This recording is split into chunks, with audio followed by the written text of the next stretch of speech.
Hello friends, நம்ம எனக்கு ஐன்ஸ் கிச்சனில் சூப்பரான ஒரு இட்லி பொடி எவ்வளோ சிம்பிளாக செய்கிறதுன்னு பார்க்க போகிறோம். ஒரு நிமிஷத்தில் இது ரெடி ஆகிடுங்க.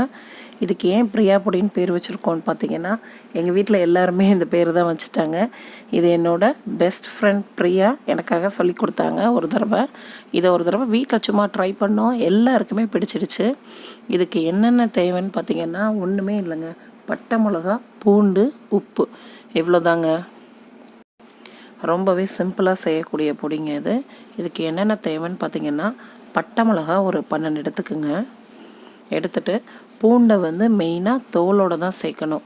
இது மாதிரி ஒரு 15 பல் பூண்டு தோலோட வாழையும் தலையையும் மட்டும் நீக்கிட்டு எடுத்துக்கணும். தேவையான அளவு உப்புங்க. இதை 3ஐயும் நம்ம எடுத்து வச்சுக்கலாம். தோலோடு தாங்க பூண்டு போடணும். தோல் இல்லாமல் போட்டிங்கன்னா நல்லாவே இருக்காது இந்த பொடி. இதை இப்போ என்ன பண்ணணும்னா, மிக்ஸி ஜாரில் அப்படியே ட்ரான்ஸ்ஃபர் பண்ணிடலாம்.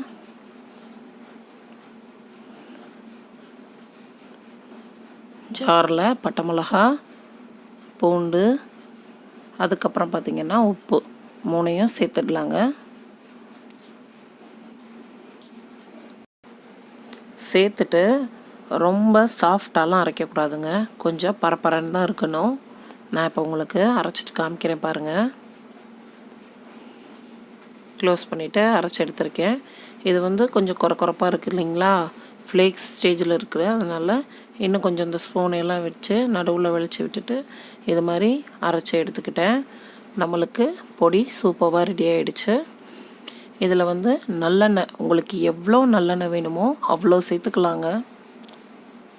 உண்மையிலேயே இட்லியோடு இதை சாப்பிட்டு பாருங்கள், எத்தனை இட்லி வேணாலும் சாப்பிடுவீங்க. இது அவங்க எனக்கு இப்படி தான் சொல்லி கொடுத்தாங்க ஒரு தடவை. நீங்கள் இட்லிக்கு இதை ட்ரை பண்ணுங்கள், உண்மையிலேயே சூப்பராக இருக்கும்னு சொல்லிட்டு. நான் கூட சரி ஓகே ட்ரை பண்ணலாம் அப்படின்னு சொல்லிட்டு ட்ரை பண்ணேன். எங்கள் வீட்டில், அப்பா வீட்டில், எங்கள் வீட்டில் எல்லாருக்குமே இது ரொம்ப ஃபேவரட் ஆகிடுச்சு. இப்போ எங்கள் ரிலேஷன்ஸ் வரைக்கும் போயிட்டுருக்கு. எல்லாருமே இதுக்கு பேர் பிரியா பொடினே வச்சுட்டாங்கங்க. ஒரு தடவை உங்கள் கிச்சனில் இந்த பொடியை ட்ரை பண்ணி பாருங்கள். கண்டிப்பாக நீங்கள் திரும்ப இந்த பொடி செஞ்சுட்டே இருப்பீங்க.